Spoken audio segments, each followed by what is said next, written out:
बोलिए गणेश जी महाराज की जय, सावरिया सेठ की जय, भक्तवत्सल भगवान की जय, बांके बिहारी लाल की जय, श्री लक्ष्मी नारायण भगवान की जय, भक्त नरसिंह मेहता की जय।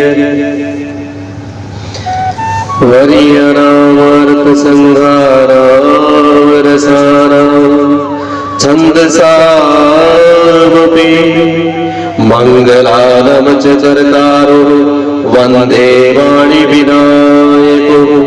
नमो ब्राह्मण देवाय नमो ब्राह्मणाहिताय च जगत हिताय कृष्णाय गोविंदाय नमो नमः। छविललित कमला कोटि नवनील अंबर धारिणी शशिवदन कंज विलोचनी क्षीर चंद्रिका मृदुहासिनी।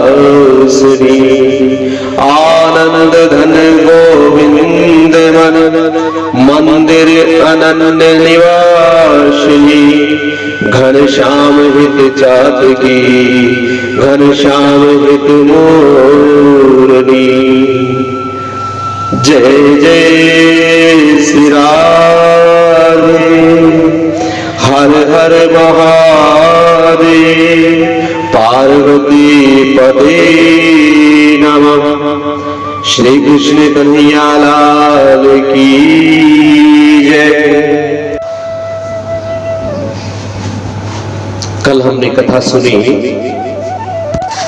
कि नरसिंह जी मेहता जो गुजरात के में जिनका जन्म हुआ और भगवान शिव की कृपा से उनको बोलना और सुनना प्रारंभ हुआ। तत्पश्चात समय आने पर नरसिंह जी का विवाह हुआ और छोटी सी ही आयु में नरसिंह जी की प्रथम पत्नी का स्वर्गवास हो गया। फिर से दादी जी ने उनका दूसरा विवाह करवाया और नरसिंह जी की एक कन्या हुई जिनका नाम हुआ नानी बाई। और नरसिंह जी के एक पुत्र भी हुए, लेकिन वह भी छोटी उम्र में स्वर्ग को सिधार गए। नानी बाई के एक लड़की हुई, कन्या हुई, जिनका विवाह रखा और विवाह के लिए नरसिंह जी को निमंत्रण पत्र भेजा। यह कथा हमने कल सुनी।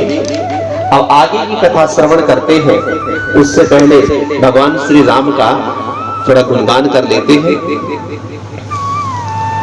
सीताराम सीताराम सीताराम कहिए, जाहि विधि राखे राम ताहि विधि रहिए ताहि विधि रहिए। सीताराम सीताराम सीताराम कहिए, जाहि विधि राखे राम ताहि विधि रहिए ताहि विधि रहिए। अब घर में रहिए, व्यापार भी करिए, गृहस्थ जीवन जीना है तो यह कोई बुरी बात नहीं है। व्यापार भी करना चाहिए, घर में भी रहना चाहिए, व्यापार भी करना चाहिए, धन दौलत इकट्ठी करनी चाहिए। जीवन जीने के लिए ये सब जरूरी है, परंतु करना कैसे है? सीताराम सीताराम सीताराम कहिए, जाहि विधि राखे राम ताहि विधि रहिए ताहि विधि रहिए। मुख में हो राम नाम राम सेवा हाथ में, तू अकेला नहीं प्यारे राम तेरे साथ में राम तेरे साथ में। विधि का विधान जान लाभ हानि सही है, विधि का विधान जान लाभ हानि सही है। जाहि वेधे राखे राम, ताहि वेधे रही, ताहि वेधे रही। अब धन दौलत शोहरत मान प्रतिष्ठा पद सबको चाहिए। भगवान भी कहते हैं कि मैं सब कुछ देने को तैयार हूं, ये सब और सबको मिलेगा, लेकिन मेरी एक शर्त है, मिलने के बाद बहुत से लोग कम है जिनको यह अभिमान नहीं होता, ये मिलने के बाद बुद्धि भ्रष्ट नहीं होती। इसीलिए धन दौलत मान सम्मान सब मिलेगा, लेकिन कभी भी अपमान नहीं करना, अभिमान नहीं करना, वरना अभिमान अगर करोगे तो ये सब कुछ वापस ले लूंगा, सब कुछ नष्ट हो जाएगा। ये भगवान कहते हैं किया अभिमान तो फिर मान नहीं पाएगा, किया अभिमान तो फिर मान नहीं पाएगा, होता प्यारे वही सो श्री राम जी को भाएगा, राम जी को भाएगा। फल आशा त्याग शुभ काम करते रहिए, फल आशा त्याग शुभ काम करते रहिए, जाहि विधि राखे राम, ताहि विधि रही, ताहि विधि रही। सीताराम सीताराम सीताराम कहे, जाहि विधि राखे राम, ताहि विधि रही, ताहि विधि रही। बोलो सियापति रामचंद्र भगवान की जय। अब नरसिंह मेहता जी जो भगत थे, उनको भगवान ने सिर्फ एक मायरे में, नानी बाई के मायरे में ही दर्शन नहीं दिया, जीवन काल में अनेक बार भगवान ने उनको दर्शन दिया। यह जो मायरे की कथा है, यह विशेष कथा है, इसलिए इसमें गाया जाता है। लेकिन भगवान श्री कृष्ण ने, द्वारिका नाथ ने अनेक बार नरसिंह जी मेहता को दर्शन दिए। भगवान ने जब नरसिंह जी मेहता भगवान शिव के साथ गोलोक धाम को गए, उस समय उनको जो चीजें दी, जो प्रसाद दिया, उस प्रसाद में चीजें दी, वो याद रखना। एक तो भगवान ने उनको टोपी दी, एक तुलसी की माला दी, और एक झांझ मंजीरे दिए, और एक विशेष चीज दी जो था केदार राग। केदार का जो राग होता है, भगवान ने कहा जब तुम ये गाओगे, जब तुम मुझे इस राग से पुकारोगे, मैं तुम्हारे पास अवश्य आऊंगा।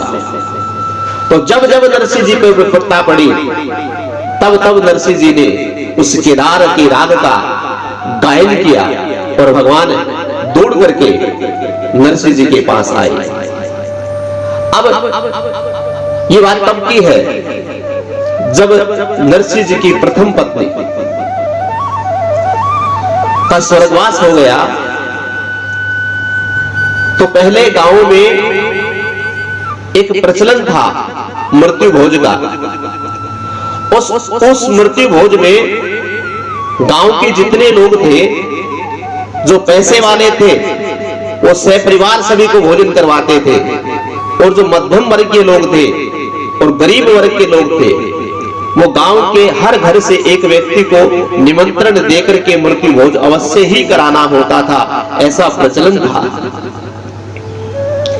जब नरसिंह जी की पत्नी का स्वर्गवास हुआ, तो नरसिंह जी ने विचार किया कि मेरे पास तो धन दौलत है नहीं, और इतना बड़ा गांव है, तो इस गांव को भोजन करवा नहीं सकता। तो उन्होंने कुछ ब्राह्मणों को भोजन का निमंत्रण दिया, क्योंकि वो भगवान के अनन्य भक्त थे, और वो जानते थे कि ब्राह्मण भगवान का मुख होते हैं, और ब्राह्मणों को भोजन कराने से मेरा यह पत्नी का जो मृत्यु भोज का जो कार्य है ये संपन्न हो जाएगा। यही विचार करके नरसिंह जी ने ब्राह्मणों को निमंत्रण दिया। लेकिन आप और हम सभी जानते हैं, हर एक गांव में, हर एक शहर में, हर एक परिवार में, हर एक नगर में कुछ ऐसे लोग भी होते हैं और होते ही हैं कि उन्होंने जीवन में कभी खुद तो कभी अच्छा काम किया नहीं और ना ही वो करना चाहते हैं, लेकिन दूसरे के काम में कमी निकालने के लिए फटाफट खड़े हो जाते हैं। चाहे वे काम किसी का भी हो, उनको कोई लेना देना नहीं, ना वो जाते हैं ना वो कुछ करते हैं, लेकिन फिर भी उस काम में वो कमी निकालने के लिए पहुंच जाते हैं किसी ना किसी माध्यम से। तो ऐसे ही लोग उस गांव में भी रहा करते थे। वो कुछ लोग इकट्ठा हुए होकर के नरसिंह जी के घर में गए और नरसिंह जी को जाकर कहने लगे कि हे नरसिंह जी मेहता, ये आपने क्या किया?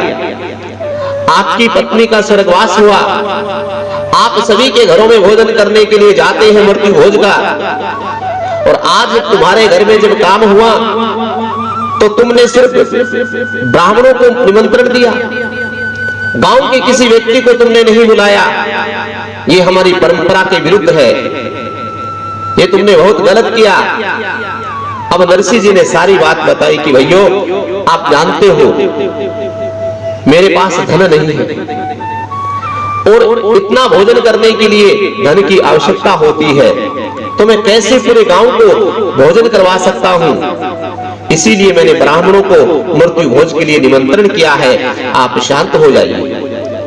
लेकिन वो लोग जो दूसरों की बात में टांग अड़ाते हैं, दूसरों के काम में टांग अड़ाते हैं, उन्होंने मानना स्वीकार नहीं किया और नरसिंह जी को कहा कि तुम भोजन करवाओ ना करवाओ ये तुम्हारी बात है, लेकिन हम गांव के लोग चाहते हैं कि तुम्हें भोजन करवाना पड़ेगा। इसीलिए कल पूरे गांव में हम ये कह दवाते हैं और कल के दिन तुम्हारे घर में सहपरिवार, हर एक गांव से, हर एक घर से सहपरिवार लोग तुम्हारे घर में आएंगे भोजन करने के लिए। अब नरसिंह जी को बड़ी चिंता हुई कि मैं क्या करूं। नरसिंह जी ने विचार किया, ठाकुर जी के सामने बैठ करके भगवान का भजन करना प्रारंभ किया। केदार राग में भगवान को याद किया। अब याद करते हैं, इतनी देर में जो लोग वहां पे बात करके गए थे वो किसी एक चाय की दुकान पर बैठे बैठे मजाक कर रहे थे कि कल मजा आएगा, नरसिंह जी के घर में पूरा गांव पहुंचेगा, लेकिन उसके पास खिलाने को अन्न का दाना नहीं, उसकी हंसी होगी, उसकी मजाक बनेगी। इतनी बातें कर रहे थे। ऐसे लोगों का काम भी यही होता है, जीवन में कुछ अच्छा करना नहीं खुद और दूसरे के काम में टांग अड़ाना, बिगाड़ना, ये उनका कार्य था।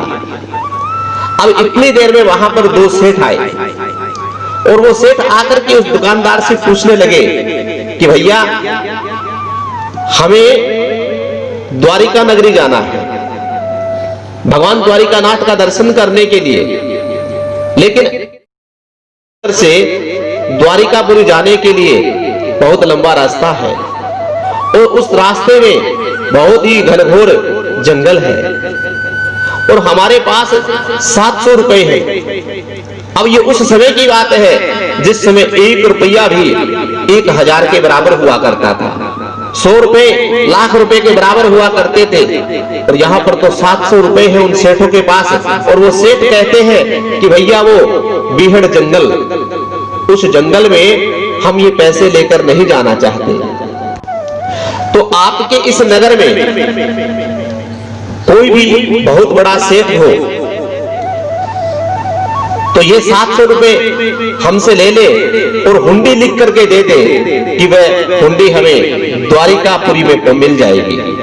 अब हुंडी आप जानते हैं, हुंडी कहते हैं एक आदमी को दे दिया और वो लिख कर दे देता है कि फला व्यक्ति ने मुझे पैसे दिए और तुम उसको दे देना अमुक जगह पर, वो लिखा के ले लेते थे।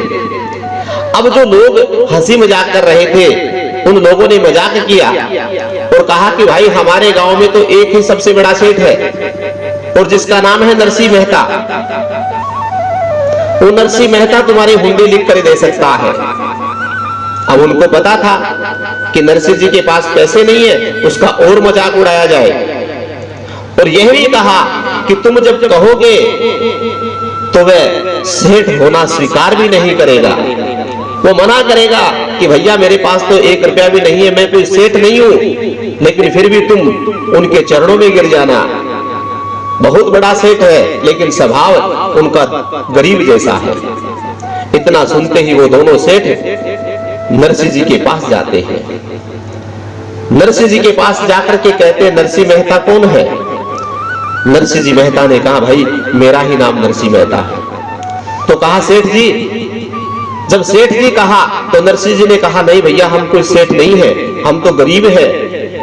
लेकिन सेठों ने पहले ही सुन लिया था कि नरसिंह जी का स्वभाव है कि वो अपने आप को सेठ नहीं कहते। फिर वो उनके चरणों में गिर गए, गिर करके कहा महाराज ये 700 रुपए आप रख ले और हमें हुंडी लिख करके दे दे कि द्वारिकापुरी में आपका कोई जानकार हो वो हमें वहां पर 700 रुपए दिलवा देगा, ताकि हम रास्ते में जब जाएं तो चोर लुटेरों से हमारे इस धन की हानि ना हो। इसलिए आप ये 700 रुपए रख ले और हमें हुंडी लिख करके दे दे। अब नरसिंह जी मना करने लगे कि भैया मेरे पास तो कोई पैसा नहीं है, ना ही मैं सेठ हूं, ना ही मैं हुंडी लिख सकता हूं। लेकिन बार बार विनय करने पर नरसिंह जी के मन में एक तरंग उठी कि हो ना हो ये ठाकुर जी की कृपा है। कल मेरी पत्नी का मृत्यु भोज है और उस मृत्यु भोज के लिए ये ठाकुर जी ने प्रबंध किया है, द्वारिकानाथ ने प्रबंध किया है। इसीलिए नरसिंह जी ने भगवान का नाम लेकर के उनसे 700 रुपया ले लिया और एक कागज के ऊपर कलम मंगा करके उसमें 700 रुपए की हुंडी सावन सा सेठ नाम करके किसी व्यक्ति के नाम से लिख दी कि आप जाना और द्वारिकापुरी में सावन सा नाम का सेठ है, वह सेठ आपको ये 700 रुपया दे देगा, मेरा नाम ले लेना। अब उन सेठों ने 700 रुपया दे करके हुंडी लिखवा करके कागज अपनी जेब में डाल करके वहां से चले गए। अब जब गांव में दूसरा दिन हुआ तो नरसिंह जी ने पूरा भोजन की व्यवस्था बनाई, अच्छे अच्छे पकवान बनाए, अपनी पत्नी का मृत्यु भोज किया। गांव के सभी लोग आ गए, सभी लोग ने भोजन किया। लेकिन जो लोग नरसिंह जी को कहकर गए थे, तो नरसिंह जी का मजाक बना रहे थे, मजाक बनाना चाहते थे, वे लोग भोजन भी कर रहे हैं और इधर से नरसिंह जी को कोस रहे हैं कि इस नरसिंह ने उन 2 सेठों को ठग लिया, ठग करके उनसे इकट्ठे पैसे 700 रुपया लेकर ठग लिया। ये नरसिंह मेहता बहुत बड़ा ठग है। यह जब बातें नरसिंह जी के कान में पड़ी तो नरसिंह जी को बड़ा दुख हुआ। धन की ठगी का इल्जाम लगा नरसिंह जी मेहता पर। तो नरसिंह जी मेहता ने भगवान से अरदास की, भगवान का नाम लिया। अब उधर वो दोनों सेठ द्वारिकापुरी पहुंच गए। जाकर के बहुत से लोगों से पूछा कि भाई इस द्वारिका नगरी में सावन सा नाम का सेठ कौन है? अब हर आदमी कहता है भाई ये सेठ है, वो सेठ है, इसका ये नाम है, उसका वो नाम है, लेकिन सावन सा नाम का सेठ तो इस नगरी में कोई नहीं है, हमने किसी का नहीं सुना नाम ऐसा। तो उधर वो दोनों सेठ भी बड़े विचलित हुए कि उस नरसिंह मेहता ने हमें ठग लिया।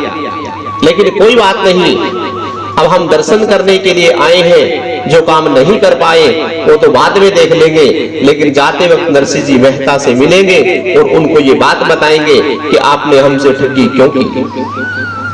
इतना कह करके 2-3 दिन वहां रुके। लेकिन जब वापस आने लगे तो उन्होंने विचार किया कि एक बार द्वारिकाधीश का दर्शन फिर कर लिया जाए। जब द्वारिकाधीश का दर्शन करने के लिए मंदिर में गए, ठाकुर जी का दर्शन किया, प्रसाद पाया, चरणामृत लिया और जैसे ही बाहर निकले तो मंदिर की डोडी के बाहर एक सांवला सा सेठ वही खाते लेकर के अपनी कलम से कुछ लिख रहा था। जैसे ही वो दोनों सेठ बाहर निकले और उस सेठ को देखा तो उन्होंने विचार किया कि इस द्वारिका नगरी में हमने सभी सेठों को मिले, लेकिन कोई सांवल सा सेठ नजर नहीं आया। लेकिन ये कोई नया सेठ लगता है, हो सकता है यही सांवल सा सेठ हो। लेकिन उनके मन में भाव है कि जब इतने लोगों से पूछा और किसी ने नहीं बताया तो इनसे पूछना तो बेकार है। लेकिन एक के मन में आया कि भैया हम इनसे पूछेंगे नहीं, आवाज लगा करके देखते हैं। अगर आवाज लगाने से इन्होंने हमारी तरफ देखा तो हमें पता चल जाएगा कि ये सांवल सा सेठ है। इतना विचार कर रहे थे, डोडी से बाहर निकले। निकलते ही एक ने थोड़ी आवाज लगाई, सांवल सा सेठ। इतनी आवाज सुनते ही भगवान ने ऊपर मुंह उठाकर देखा दोनों सेठों की तरफ, तो कहे हाँ भैया हम ही सांवल सा सेठ हैं, कहिए।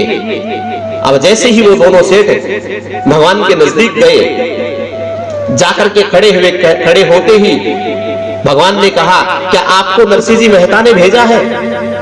इतना सुनते ही दोनों सेठों का मन गदगद हो गया कि नरसिंह मेहता ने सही कहा था। तो सांवल सा सेठ को वो पर्ची पकड़ाते हैं और कहते हाँ हमें नरसिंह मेहता ने भेजा है। इतना कह करके द्वारिकाधीश हाथ जोड़ करके उन सेठों के सामने कहने लगा कि हे भगवान आप मुझे क्षमा करना, मैं लेट हो गया, लेकिन ये बात आप मेरे नरसिंह जी से मत कहना। अगर नरसिंह जी को ये बात बताओगे कि मैंने आपको लेट से पैसे दिए, देरी से पैसे दिए, मैं आपको मिला नहीं, तो मुझे बहुत डांटेंगे। ये आप 700 रुपए लो और नरसिंह जी से इस बात का जिक्र नहीं करना। अब इधर से वो इतनी बात हो रही है, उधर नरसिंह जी मेहता बड़े परेशान हो रहे हैं। जब लोगों ने गांव में मन में ये बात फैल गई कि नरसिंह जी ने किसी से 700 रुपया ठग लिया, तो उस ठगी का आरोप नरसिंह जी पर लगा और नरसिंह जी ठाकुर जी की वहां से अरदास कर रहे हैं, अनजानगढ़ से ठाकुर जी को याद कर रहे हैं। अब नरसिंह जी मेहता केदार राग में भगवान को याद कर रहे हैं। क्या कहते हैं नरसिंह जी मेहता? ओ मारे होंडे स्वीकारो महाराज रे, सांवरा गिरधारी। मारे होंडे स्वीकारो महाराज रे, सांवरा गिरधारी। मन एक थारो आधार रे, सांवरा गिरधारी। मन एक थारो आधार रे, सांवरा गिरधारी। अर्थात ये भजन जो है वो केदार राग में राजस्थानी मारवाड़ी भाषा में है। हम आपको समझा देते हैं, वैसे आप समझ भी जाओगे। मारे होंडे स्वीकारो महाराज रे, सांवरा गिरधारी। अर्थात मैंने जो हुंडी इनसे ली है वो आप स्वीकार करना ठाकुर जी महाराज। मन एक थारो आधार रे, सांवरा गिरधारी। मन एक थारो आधार रे, सांवरा गिरधारी। कि हे गिरधारी गोपाल, मुझे सिर्फ आपका एक आधार है, आपका ही आसरा है, आप संभालना इस हुंडी को। अब कहते हैं कि भगवान ने तो जब जब भक्तों ने पुकारा तब तक भक्तों का भगवान ने भला किया, भक्तों के सामने उपस्थित हुए। तो नरसिंह जी कहते हैं राखी पत प्रहलाद की हो, राखी पत प्रहलाद की। धर नरसिंह अवतार थे तो राखी पत प्रहलाद की। धर नरसिंह अवतार। कि हे ठाकुर जी महाराज, आपने तो प्रहलाद की भी इज्जत रखी और आप नरसिंह रूप में अवतार लिए, उसी प्रकार से आप मेरी लाज रखना। अब इधर से वैसे ठाकुर जी की वो केदार राग में नरसिंह जी मेहता अरदास कर रहे हैं और ठाकुर जी उधर नरसिंह जी मेहता के भेजे हुए दोनों सेठों को राखी पत प्रहलाद के नर से अवतार में थे तो राखी पत प्रहलाद की। धर नरसिंह अवतार। ओ खंबे फाड़े प्रकट भय, उथे तो खंबे फाड़े प्रकट भय, तारो भूमि को यो भार। अर्थात जब आपने प्रहलाद की लाज रखी, नरसिंह अवतार लिया, खंब फाड़ के आप प्रकट हुए और इस भूमि का भार उतारा। उसी तरीके से हे मेरे द्वारिकानाथ, आप मेरी लज्जा रखना। कहते हैं नरसिंह जी, राणा जी ने विष दियो, हो राणा जी ने विष दियो, छल की राखी ते ओ साख, छल की राखी साख ते तो छल की राखी साख। हे गोविंद महाराज, जब राणा जी ने मीराबाई को विष का जहर का प्याला दिया, छल भी किया, क्योंकि भक्तों के साथ तो ज्यादातर छल हुआ करते हैं। तो जब छल किया राणा जी ने और उस प्याले के अंदर, उस कटोरे के अंदर विष भर के दिया मीरा जी को, तब भी आपने लाज रखी। कैसे लाज रखी? प्याला विष अमृत भयो, जो विष का प्याला था वो अमृत का हो गया। राखी भक्ता जाके लाजरी, ओ लाखी भक्ता जाके लाजरी। तो जैसे आपने भक्तों की लाज रखी, उसी प्रकार से आप मेरी लाज रखना। हे गोविंद, मेरे पास तो किसी प्रकार का धन दौलत नहीं है, तो मेरे पास कोई पूंजी नहीं है, लेकिन मेरी पूंजी क्या है? वो कहते हैं नरसिंह जी, पूंजी गोपी चंदन मेरू, हो पूंजी गोपी चंदन मेरू, तुलसी को सोने को ये हार। कि मेरे माथे पर जो गोपी चंदन का लेप है, यही मेरी पूंजी है। तुलसी जी की जो माला आपने दी, वही मेरे लिए सोने का हार है। यही कह करके जब गोविंद के चरणों में उन्होंने अरदास की, तो कहते हैं, गोपी चंदन मेरो पूंजी गोपी चंदन मेरो, तुलसी सोने रो ये हार। साचा गहना सांवरा मेहरी दौलत छे। अर्थात मेरा सच्चा जो सोना है, जो पूंजी है, वे तो सांवरे गिरधारी एक तू ही है। इतना कह करके नरसिंह जी मेहता ठाकुर जी के चरणों में गिर पड़ते हैं, रो पड़ते हैं। लेकिन इधर गोविंद उन दोनों सेठों को ले जा करके कहते हैं कि आप नरसिंह जी को मत कहना कि मैं लेट हो गया, अन्यथा नरसिंह जी मुझे बहुत डांटेंगे, बहुत बड़े सेठ हैं वो। इतना सुन करके दोनों सेठों के पैरों के नीचे से जमीन निकल गई कि हम तो नरसिंह जी के बारे में क्या क्या सोच रहे थे, लेकिन नरसिंह जी तो बहुत बड़े सेठ निकले। अब और भी भगवान उनको नरसिंह जी का रहस्य दिखाना चाहते हैं। अब नरसिंह जी के जो सेठ है, सांवला सेठ, वो सांवल सा सेठ कहते हैं, हे गोविंद के भक्तों, आप आए हो, लेकिन आपने धन ले लिया, ऐसे मत जाना। आप तो हमारे नरसिंह जी सेठ के भक्त हो, आप ऐसा करो, अंदर चलो, भोजन करके प्रसादी पाकर के फिर जाना। अब दोनों सेठों को ले जाकर के द्वारिकानाथ अपने घर में ले जाते हैं, तो क्या देखते हैं वो दोनों सेठ? हजारों मुनि में वहां लगे हैं, सब कोई ना कोई काम कर रहे हैं, लिखा पढ़त का काम कर रहे हैं। वो दोनों सेठ पूछते हैं उन सांवल सा सेठ से कि हे सांवल सा सेठ, ये सारे मुनीम आपके हैं? क्योंकि उन सेठों ने एक घर में, एक महल में, एक कारोबार में 1000 से ज्यादा मुनीम कभी देखे भी नहीं थे, और वहां पर 1000 से ज्यादा मुनीम काम कर रहे थे। तो सांवल सा सेठ कहते हैं, मेरे गोविंद कहते हैं कि नहीं नहीं महाराज, ये सारे मुनीम मेरे नहीं हैं, ये सारे मुनीम नरसिंह जी सेठ के हैं, नरसिंह जी मेहता के हैं, उन्हीं का काम कर रहे हैं, और मैं भी उनका दास हूँ, मैं भी उनका ही मुनीम हूँ, मैं कोई सेठ नहीं हूँ। ये मेरे द्वारिकानाथ नरसिंह जी को इतने नरसिंह जी की महिमा गाई, और ये भी कहा कि ये तो यहाँ द्वारिका में इतने उनके मुनीम हैं, बाकी इस संसार में, इस देश में, कई जिलों में, अलग अलग तहसीलों में बहुत से ऐसे मुनीम उनके काम कर रहे हैं। इतने बड़े सेठ हैं हमारे नरसिंह जी मेहता। ये बात उन दोनों सेठों को जब बताई, तो दोनों सेठ ने वहां पर भोजन पा करके और वहां से रवानगी हासिल की। ऐसे नरसिंह जी को कई बार मेरे गोविंद ने दर्शन दिए, उनका उद्धार किया। अब वो दोनों सेठ वहां से प्रसादी पा करके वापस चल पड़ते हैं।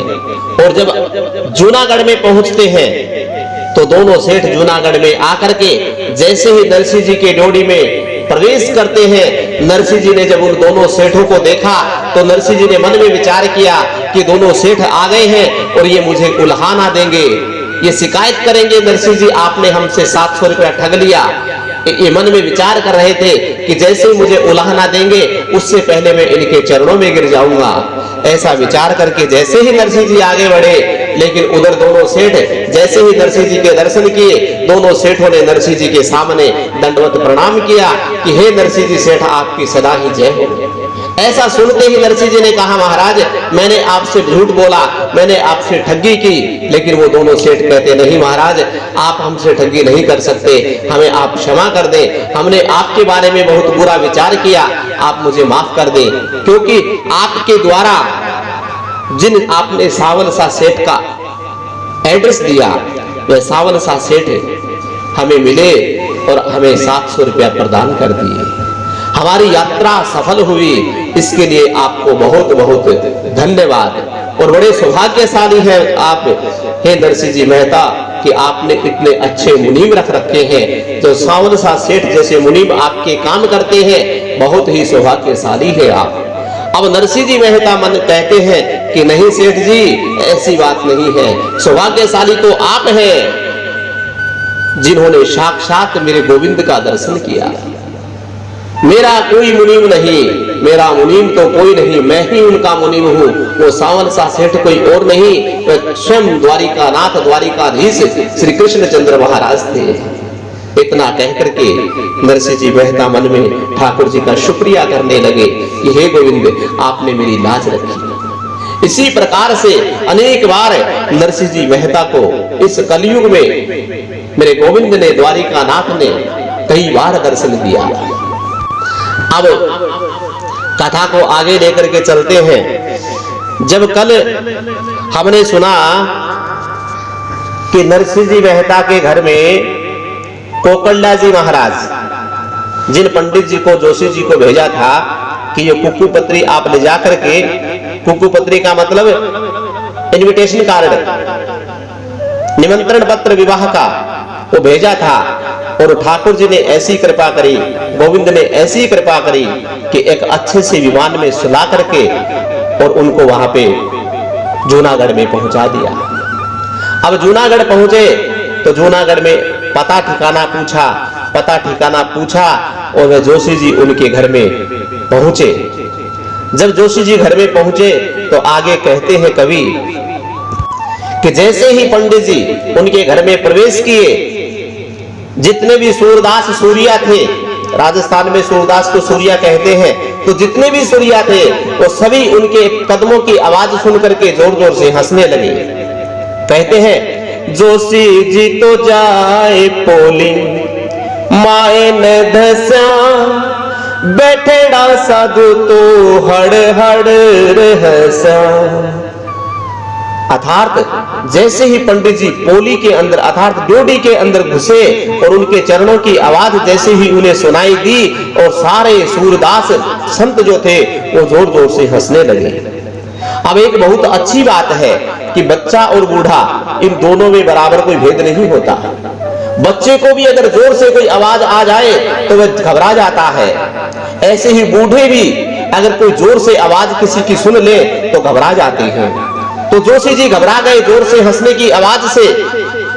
तो घबराने से क्या हुआ, आखड़ गया जोशी जी तो उलझ गई धूत, साधुड़ा जाने छे पांडु करे छे डंडोत। अर्थात जब वो घबरा गए तो उनकी जो धोती थी वो धोती उनके पैरों में उलझ गई, और धोती उलझने के कारण वह जोशी जी पंडित जी जो घबरा करके चलने लगे तो वो गिर पड़े, सीधे गिर पड़े। सीधे गिरने का मतलब दंडवत प्रणाम करने लगे। आखड़ गया जोशी जी उलझ गई धूत, साधुड़ा जाने छे पांडु करे छे डंडोत। अब जितने भी लोग वहां बैठे हैं, जो सूरदास बैठे हैं, वो सभी विचार कर रहे हैं कि यह तो हमें दंडवत प्रणाम कर रहा है, जबकि पंडित जी तो उलझ करके गिर गए थे। अब नरसिंह जी पूछते हैं उनसे कि महाराज आप कौन हैं? अब नरसिंह जी पूछते तो नरसिंह जी क्या कहते हैं उनको? पाछो मुड़ के नरसिंह बोलो क्या न चाडो भार। अर्थात नरसिंह जी कहते हैं, हे पंडित जी महाराज, आप हमारे ऊपर भार क्यों चढ़ा रहे हैं? आप तो ब्राह्मण देवता हैं, आप दंडवत प्रणाम ना करें। अब पंडित जी क्या कहते हैं? कुकु पत्र लायो हूं छो नगन अंजार, राम जी नगर अंजार हरे। ओ जय जय नारायण हरि, हरे के नाम से तरी। कि हे महाराज, मैं दंडवत प्रणाम नहीं कर रहा हूं, मैं तो आपके लिए ये कुक्कू पत्री लेकर आया हूं, अर्थात इनविटेशन कार्ड लेकर के आया हूं। पंडित जी क्या कहते हैं? बूढ़ लो ब्राह्मण बोलो कुक्कू पत्री लो, रसोया कराला माने आटो सीधो दो। कि हे नरसिंह जी मेहता, मैं तो यह इनविटेशन कार्ड लेकर के आया हूं। आपकी जो दोहिती है, नानी बाई की जो लड़की है, जो कन्या है, उसका विवाह है। आप ये कुक्कू पत्र, निमंत्रण पत्र आप स्वीकार करो और हमें हमारी दक्षिणा दो। दक्षिणा के रूप में पहले क्या होता था? कोई आटा है, कोई दाल है, कोई नमक है, कोई हल्दी है, उसको सिद्धा बोलते हैं। कि बोलो ब्राह्मण बोलो कुक्कू पत्री लो, सोरा कराला माने आटो सीधो दो। कि हे महाराज, आप ये कुक्कू पत्र, निमंत्रण पत्र स्वीकार कीजिए और आप हमें दक्षिणा के दीजिए, हम भी हमारे घर में जाकर रसोई करेंगे, भोजन करेंगे। अब इतना सुनकर के नरसिंह जी चौंक गए कि हे राम, मेरी दोहिती भी हो गई और दोहिती की शादी भी रचा दी। और पंडित जी जब बधाई पंडित जी ने मांगी तो सारे जितने सूरदास बैठे थे तो फिर से जोर जोर से हंसने लगे। क्यों हंसे? क्योंकि नरसिंह जी मेहता तो स्वयं उन सूरदासों को कह रखा था कि भैया हमारे यहाँ पर के बैठ के पौड़ी में, इस जोड़ी में बैठ के राधे कृष्ण कृष्ण कृष्ण राधे राधे इस मंत्र का जाप करो और सुबह पूरे गांव में जाकर के मधुकरी करके लेकर आओ, आप भी भोजन पाओ, हमें भी खिलाओ। ये तो उनका नित्य कर्म था।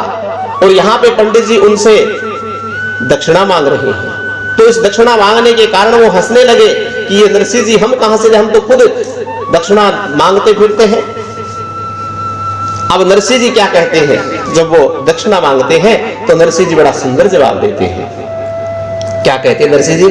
देवान लेवान जोशी राम जी को नाम, तुलसी जी माला ले लो सेवा साढ़े ग्राम। कि हे जोशी जी महाराज, देने लेने के लिए हमारे पास कुछ नहीं है, अगर लेना ही है तो ये तो पकड़ो तुलसी की माला और ये सालेग्राम जी महाराज की जो प्रतिमा है इनकी आप पूजन करो। देवान लेवान जोशी राम जी को नाम, अरे तुलसी जी माला ले लो सेवा सालेग्राम। अब जैसे ही पंडित जी सुनते हैं तो पंडित जी को बड़ा आश्चर्य होता है कि हे महाराज कहां फंस गए, क्योंकि ये वही पंडित जी है जब नानी बाई का विवाह किया तो इन कोकल्ला जी महाराज ने ही नानी बाई की शादी में, विवाह में फेरों का जो काम है, जो काम करवाया था, फेरे करवाए थे। और उस समय नरसिंह जी मेहता ने बहुत सा धन दे करके, दक्षिणा दे करके पंडित जी को विदा किया, क्योंकि उस समय उन्होंने अपना जितना भी धन दौलत था वो सब नरसिंह जी ने अपनी लड़की की शादी में लगाया था। और यह कोकल्ला जी विचार करके आए थे कि अब नागर कुल को, मतलब नागर कुल में उनका जन्म हुआ है और वो तो बहुत बड़े सेठ हैं और हम वहां पर कुक्कू पत्री लेकर जाएंगे तो बहुत धन मिलेगा, इसी लालच में वो आए थे। लेकिन जब यहाँ आकर के देखा तो उनको बड़ा आश्चर्य हुआ। अब पंडित जी क्या कहते हैं? सुनहा को मां को रयो रमन में करे विचार, श्री रंग की नेमस करे कोकल्ला इन्हें द्वार। कि श्रीरंग जी महाराज ने उधर जो नानी बाई के परिवार से जो श्रीरंग जी है उनके बारे में कहते हैं कि उन्होंने मुझसे मजाक करी है, इसीलिए मुझे यहां भेजा है, जबकि उनको पता था कि नरसिंह जी के पास कुछ लेने देने को नहीं है। अब क्या कहते हैं, कुकू पतरी बाँच नरसे मगन भया राम जी, मगन भया रे हरि, माने मौका ब्याया याद तो करा राम जी, याद तो करा रे हरि। अर्थात जब कुकू पत्री निमंत्रण पत्र नरसिंह जी ने हाथ में लिया तो बड़े प्रसन्न हुए। प्रसन्न इसलिए हुए कि कम से कम मेरे रिश्तेदारों ने, मेरे संबंधी ने मुझे याद तो किया है। अब नरसिंह जी बड़े प्रसन्न होते हैं। जब नरसिंह जी प्रसन्न हुए तो नरसिंह जी की जो पत्नी है, वो पत्नी तो जो नरसिंह जी की भाभी थी ना, उनसे भी ज्यादा खतरनाक थी। बोलने में 24 घंटे गुस्सा रहता था नाक के ऊपर। अब जैसे ही नरसिंह जी की पत्नी ने देखा कि नरसिंह जी मेहता अपनी दोहिती की शादी का निमंत्रण पत्र पढ़कर इतने उछल रहे हैं, इतने कूद रहे हैं, तो उन्होंने क्या कहा, घर में सुबोली, घर में सुबोली मेहता नरसिंह की नार, कुकू पत्री जेलन मोडो हो गयो तैयार। नरसिंह जी मेहता की जो नार है, उनकी जो पत्नी है, वो देख करके देखती है कि देखो ये जो महाराज है, ये जो संत बने बैठे हैं नरसिंह जी, और देख करके कुकू पत्री कितने प्रसन्न हो रहे हैं, जबकि इनके पास तो कुछ है नहीं। अब क्या कहती है, थाके तो घर माए नाही, पावही जुवार राम जी, पावही जुवार हरि, कोको पत्री झेलन मोडो हो गयो तैयार राम जी, हो गयो तैयार हरि। बोली रह जा चुपकी रह जा, घर की तू नारे, थाने मारे माये रे सो काई आयो भार। अर्थात नरसिंह जी मेहता की जो पत्नी है वो कहती है कि हमारे घर में, तुम्हारे घर में एक पाव ज्वार नहीं है खाने के लिए, और तुमने कुकू पत्री ले ली, निमंत्रण पत्र ले लिया और लेने को तैयार हो गए, तुम्हें शर्म नहीं आती? कहां से दोगे इतना? तो नरसिंह जी क्या कहते हैं, बोले रह जा चुपकी रह जा, घर की तू नार, थाने मारे मायर सुकाई आयो भार। कि चुप रह जा, आवाज मत निकाल, तू घर की औरत है, तेरा काम है घर में काम करना, और तुम्हें मेरे इस मायरे से, मेरे इस नान के छक से तुम्हारा क्या मतलब है? तुम्हें कौन सा भार आ गया? भगत बछल प्रभु सारे सब काम राम जी, सारे सब काम हरि। ओ जय जय नारायण हरि, हरि के नाम से तरी, नानी बैर मायर की ठाकुर जी ने लाज राम जी, ठाकुर जी ने लाज हरि। अब नरसिंह जी कहते हैं कि मेरे नानी बाई का जो मायरा है, इसका जो भात है, इसकी ठाकुर जी को लाज है, तुम्हें चिंता करने की कोई आवश्यकता नहीं है। अब नरसिंह जी और नरसिंह जी की पत्नी आपस में झगड़ा करने लगे। झगड़ा करने लगे तो नरसिंह जी की नार कहती है, नरसिंह जी की पत्नी कहती है कि तुम्हें शर्म नहीं आती? ये कुकू पत्री निमंत्रण पत्र तुमने ले लिया, तुमने स्वीकार कर लिया, अब कहां से दोगे इतना कुछ? तुम्हारे घर में तो बैठे ये अंधे सूरे, जिनको खिलाने के लिए कुछ है नहीं, ये खुद मांग करके लेकर आते हैं और तुम खाते हो और इमामे के लाते हो। अब तुम ये भात कहां से भरोगे? अब नरसिंह जी की बातें सुनकर के जो वहां पे पंडित जी आए हैं, वो पंडित जी भी थोड़ा हाथ हिलाते और कहते, महाराज अब मैं जाऊं, मुझे कोई दक्षिणा वक्षिणा दो। अब नरसिंह जी अंदर गए और अंदर जाकर के एक तुम्बा ले आए। तुम्बा जो है वो राजस्थानी में एक मिट्टी का बना हुआ सिकोरा जैसे घड़ा होता है, घड़े टाइप का होता है, उसका मुंह जो बड़ा पतला होता है, अगर उसमें झांक करके देखो तो कुछ नजर नहीं आता, इतना पतला मुंह होता है। और जो कुकू पत्रे लेकर आए थे वो कुकू पत्रे ले जाकर के द्वारिकाधीश श्री कृष्ण कन्हैया लाल के श्री चरणों में ले जाकर रख देते हैं और कहते हैं, हे गोपाल, हे गोविंद, हे द्वारिका नाथ, ये कुकू पत्री आप संभालो, ये तो आपका काम है, मैंने तो ले ली, अब तुम जानो, तुम्हारा काम जानो। और वह जो तुम्बा उठा करके जो है वो ले जाकर के पंडित जी को कहते हैं कि लो पंडित जी। अब पंडित जी देखते तुम्बा लेकर आए तो तुम्बे में कोई न कोई माल होगा, दक्षिणा होगी, हाथ डाल करके देखते तो कुछ नजर नहीं आता, तो कहते हैं नरसिंह जी से, नरसिंह जी पूछते हैं, हाँ पंडित जी कुछ आया? बोले महाराज कुछ नहीं आया। तो बोले क्या आता है? बोले हवा। तो बोले बस हवा ही है इसमें, ये ले जा करके गांव में जाओ, मधुकरी करके लाओ, आप भी खाओ और हमें भी खिलाओ, बस यही दक्षिणा। नरसिंह जी जो ने वो तुम्बा दे करके जोशी जी को विदा किया। अब बड़ा विचार करते हैं पंडित जी, विचार करते करते चले जाते हैं। उधर जब नरसिंह जी ने ठाकुर जी के श्री चरणों में जो कुकू पत्र निमंत्रण पत्र रख दिया तो आकाशवाणी हुई कि मायरा ठाकुर जी अपने आप भरेंगे, तुम्हें चिंता करने की आवश्यकता नहीं है। कलयुग में आज भी अगर कोई विश्वास करे तो ठाकुर जी आज भी विद्यमान है। अब हम आपको कुछ प्रसंग बताते हैं इस कलयुग का। कलयुग में बहुत भक्त हुए हैं और गोविंद ने उन भक्तों को दर्शन दिया है किसी न किसी प्रकार से। अब एक दिल्ली का प्रसंग है, एक बुढ़िया माई थी और वो हर रोज ठाकुर जी की सेवा किया करती थी और साल में 2, 4, 5 बार तो वृंदावन जाया ही करती थी। अब जाते जाते वे औरत एक दिन बूढ़ी हो गई, अंतिम बार वृंदावन में गई और वृंदावन में जाकर के ठाकुर जी से प्रार्थना की कि हे मेरे बांके बिहारी लाल, अब मैं हर साल तुम्हारे दर्शन करने के लिए नहीं आ सकती, इसलिए मुझे क्षमा करना। इतना कहकर के एक दुकान से लड्डू गोपाल जी की मूर्ति ले आई और वह पीतल की मूर्ति घर में ला करके उनको अपने पुत्र के समान उनकी सेवा करने लगी। क्योंकि अब बूढ़ी हो चुकी थी तो वृंदावन जा नहीं पाती थी, लेकिन ठाकुर जी से स्नेह और प्रेम इतना था कि ठाकुर जी के बगैर रह भी नहीं पाती थी। अब क्या कहते हैं,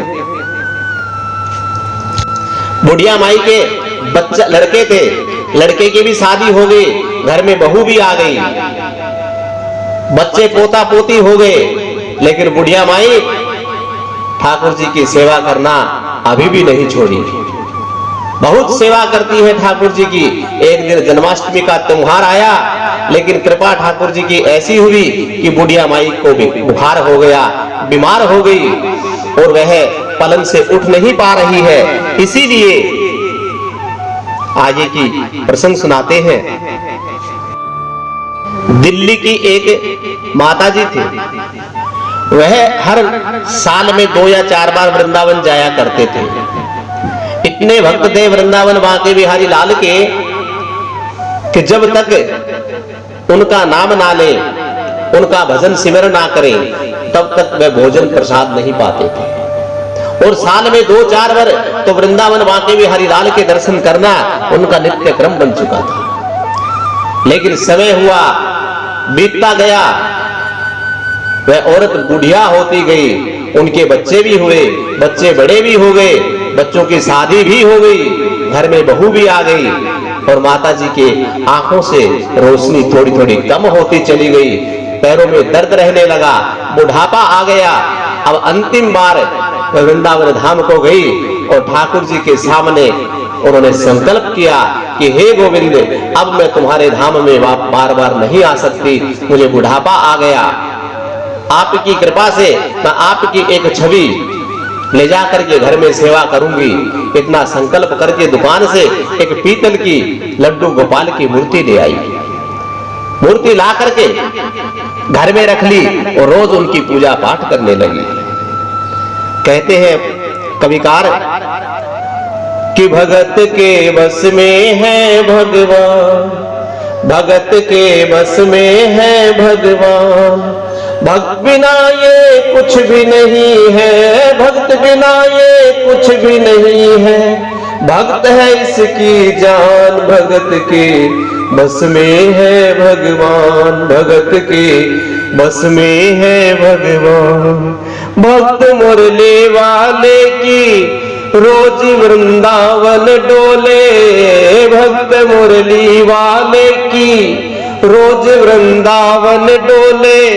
कृष्ण को लल्ला समझे, कृष्ण को लल्ला बोले, हाँ कृष्ण को लल्ला समझे, कृष्ण को लल्ला बोले। अर्थात वो माता जी उस कृष्ण कन्हैया लाल को अपना बेटा मानती है और बेटा मान के उनकी सेवा करती है। श्याम के प्रेम में पागल हुई वो श्याम दीवानी, श्याम के प्रेम में पागल हुई वो श्याम दीवानी। अगर भजनों में लागे छोड़ दे दाना पानी, अगर भजनों में लागे छोड़ दे दाना पानी। इतनी भगवान की प्रेम हो गई, इतनी प्रेम उसके अंदर उमड़ पड़ा कि जब वो ठाकुर जी के भजन में लग जाती है, उनके कीर्तन में लग जाती है, तो खाना पीना भी छोड़ देती है। अगर भजनों में लागे छोड़ दे खाना पीना, प्यार वो करने लागी अपने पुत्र के समान। उससे अपने पुत्र समान, अर्थात अपने पुत्र के समान उनसे प्यार करने लगी। वो अपने कृष्ण लला को गले से लगा कर रखे, वो अपने कृष्ण लला को गले से लगा के रखे, हमेशा सजा कर रखे, वो लाड लगा कर रखे, हमेशा सजा कर रखे, वो लाड लगा कर रखे। अर्थात वो ठाकुर जी को हमेशा सजा करके सुंदर सुंदर वस्त्र अलंकृत करके रखती है और हमेशा अपने गले से लगा करके रखती है। इतना प्यार, इतना लाड करती है। जब ठाकुर जी को विश्राम कराती है तो भी मन उसका ठाकुर जी में रहता है। वो दिन में भाग के देखे, वो रात में जाग के देखे, वो दिन में भाग के देखे, वो रात में जाग के देखे, वो दिन में भाग के देखे, रात में जाग के देखे। कभी अपने कमरे से वो झांक के देखे, कभी अपने कमरे से वो झांक के देखे। अर्थात बार बार अपने कमरे से ठाकुर जी के दर्शन करती है कि मेरे कन्हैया आराम फरमा रहे हैं, आराम से है या नहीं है। अपनी जान से ज्यादा रखती, अपनी जान से ज्यादा रखती अपने लला का ध्यान। भगत के बस में है भगवान, भगत के बस में है भगवान, भगत के बस में है भगवान। भक्त बिना ये कुछ भी नहीं है, भक्त बिना ये कुछ भी नहीं है। भक्त है इसकी जान, भगत के बस में है भगवान, भगत के बस में है भगवान। एक दिन जन्माष्टमी का दिन आया और ठाकुर जी की ऐसी लीला हुई कि माता जी को बुखार हो गया, सिर दर्द कर रहा है, पलंग से उठ नहीं पा रही है। लेकिन जन्माष्टमी का त्योहार है, उनके लल्ला के जन्मदिन का त्योहार है, तो अपने दोनों बच्चों को बुलाती है और बहू को बुलाती है और कहती है कि आज मेरे लाल का दिन है, आज मेरे लाल का जन्मदिन है, इनको अच्छे से स्नान कराओ, पंचामृत स्नान कराओ, सुंदर वस्त्र पहनाओ, पहना करके इनका तिलक करो, सब कुछ बता देती है। लेकिन वह बहू जाकर के, बेटा जाकर के उस पीतल की मूर्ति को उठा करके मन में विचार करते हैं कि बुढ़िया माई भी पागल हो गई, क्या मूर्तियों के कभी जन्मदिन होते हैं? झुंझलाहट करके उनको स्नान कराने लगे और जैसे ही वस्त्र पहनाने लगे हाथ से मूर्ति छूट गई और मूर्ति नीचे गिर गई। और जैसे ही मूर्ति गिरने की आवाज मां के कानों में लगी तो मां का तो कलेजा निकल गया। अब जैसे ही सुना, जोर से आवाज लगाई, बहू क्या हुआ? तो बहू ने कहा कुछ नहीं हुआ माताजी, हाथ से मूर्ति छूट गई थी तो थोड़ी नीचे गिर गई। तो अब माता का हाल बहुत बुरा है। वो लल्ला लल्ला पुकारे, हाय क्या जुल्म हुआ रे। वो लल्ला लल्ला पुकारे, हाय क्या जुल्म हुआ रे। बुढ़ापा बिगड़ गया रे, लाल मेरा कैसे गिरा रे। बुढ़ापा बिगड़ गया रे, लाल मेरा कैसे झुका रे। अगर माता कहती है कि वे मेरे लाल को क्या हो गया, कैसे गिरा, अब उठ नहीं पा रही है, बड़ी तड़प रही है, अपने पलंग पे पड़ी पड़ी बोल रही है, अगर इसको कुछ हो गया मुझे भी मार गिराओ। रोते रोते पागल वो मैया हो गई है, रोते रोते वो पागल वो मैया हो गई है। अब रोने लगी, पुकारने लगी कि मेरे बच्चे को क्या हो गया, मेरे लाल को क्या हो गया, तुमने कैसे गिरा दिया, कहीं इसको चोट नहीं आ गई, देखो वो ठीक है कि नहीं है। अब इतनी बातें सुन करके सारे घर वाले परेशान हो गए, मोहल्ला इकट्ठा हो गया कि कैसे इस घर में शोर शराबा हो रहा है, मैया जोर जोर से रो रही है।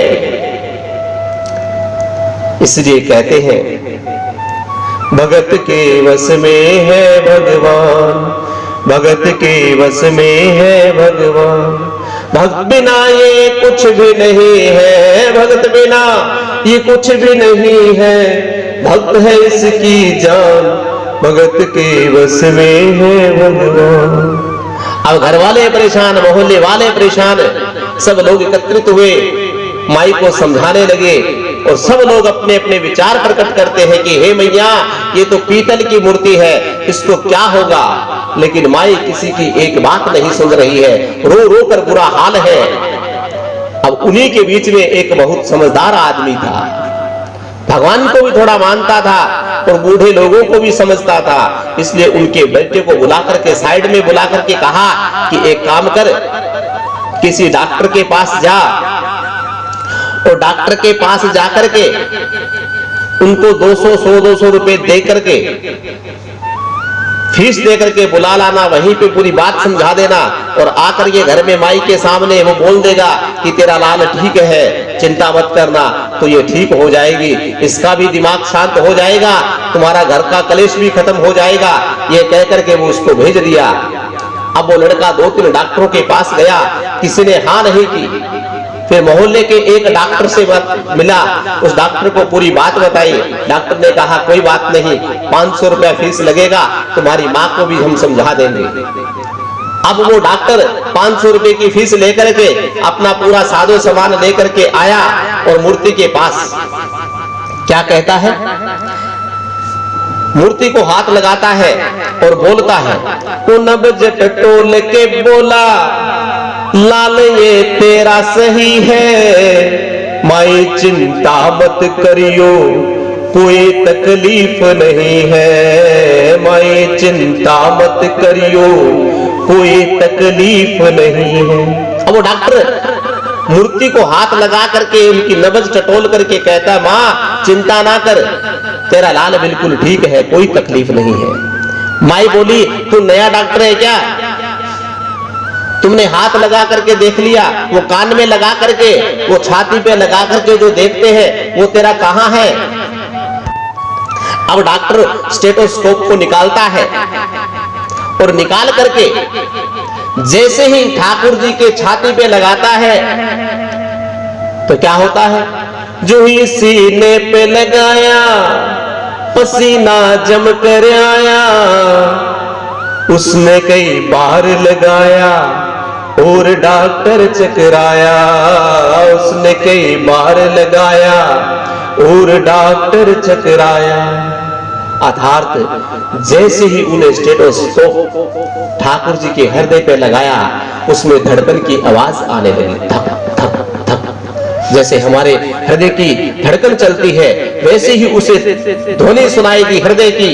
एक बार नहीं 100 बार लगाया।